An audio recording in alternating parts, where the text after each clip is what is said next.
everybody, I'm Randall. This video is isometrics for isolation, especially for the lower body, ways to take your restricted movement, turn it to your advantage for more strength, flexibility, and hopefully less pain. So a couple things to think about with isometric exercises. Often you will find them in rehabilitation type settings, perhaps where you've got an injury to a joint and you're wanting to increase the strength of that joint with limited movement, so it's less of a threat. You're not working so much on range of motion at the beginning, but just strengthening around the joint in general. So that's kind of what we want to work on with these simple exercises. But think about isometrics. The great thing about them is they're a great way to increase your strength pretty quickly, but they're also and they're a less threatening type of action because your brain doesn't have to process as many inputs.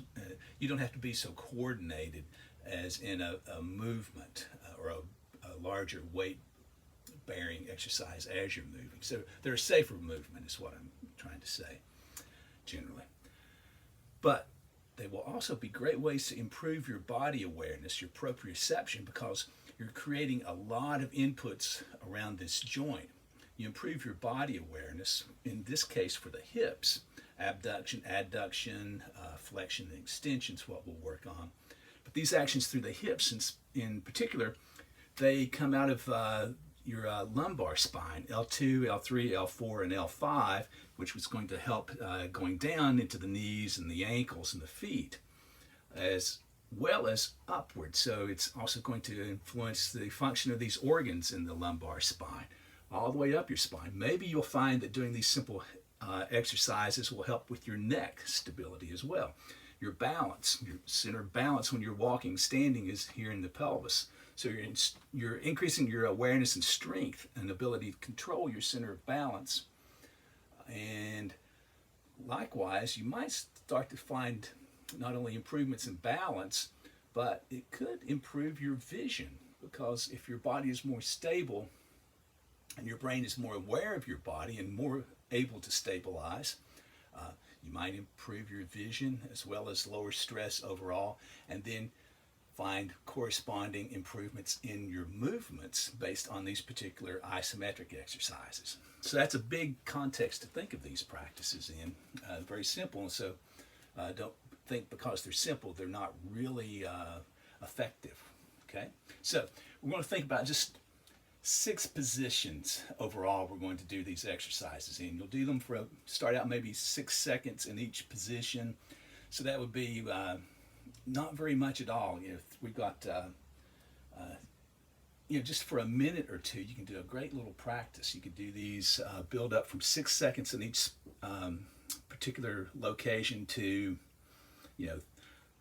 30 seconds even on the more strengthening end of the spectrum once you've developed your stamina. So think of it like this. We're going to do the leg in flexed position. In other words, it's out in front of your hip, in front of me.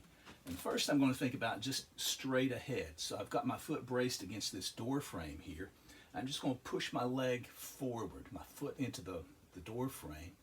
I'll keep my spine long and I'll breathe, and I would do that 6 seconds. Again, whatever your capacity is, maybe about 50% of your capacity in the beginning, and then maybe slowly increase that over time as well. So I've got forward. Now I'm going to take my foot on the outer edge of the wall, pull it into the wall. This is the action of adducting. So you'll feel the muscles on the inner thigh working and the hip pulling into the midline. Long spine. I'll do my 6 seconds. Now I'm going to work the outer hip. I'm going to step on the other side of the wall, foot's down low with the ankle and the foot generally. You could also wear shoes if that makes it feel better on your foot. I keep my long spine. I sweep my leg out into the wall. So I feel the strength here. I'm holding that for 6 seconds or so. All right? So that's my 3 positions of my leg in the front plane. Now I'm going to work extension, and I'll just turn and use my other leg for this so you can see it more easily. So for this one, I'm going to make sure my thigh's behind me a little bit anyway. So my leg's now in extension. I'm going to work it straight back, so I'm stepping forward a little bit. I'm taking my heel to the door frame here, stand tall. I'll pull my heel back into the wall, so I'll feel the muscles along the back of my thigh and hip working now. I breathe, 6 seconds. Now I'm going to work adducting, yes, pulling in. So I'm taking my heel outside the wall. So now I've got a resistance to pull it in against. Again, you find a position that's comfortable on your leg. Work it in extension if you can, so the thigh's back behind you a little bit. You pull it into the midline. Now this might be a very weak action, but the effort is what counts. All right, long spine, about 6 seconds. Now I want to sweep out. So for this one, now I've got my ankle, outer ankle and foot on the wall, and I'm trying. I wanted to add an extension. So I'm going to step back like this. Now it's my outer ankle sweep. It's back behind me, sweeping out.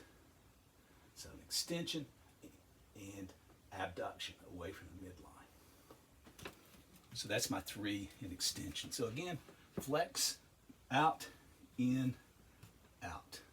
Extend, back, in, and out. Build your time, and then maybe you do a little movement after that for the hips. You could also do this as a warm-up. That would be nice. And you should be ready to go.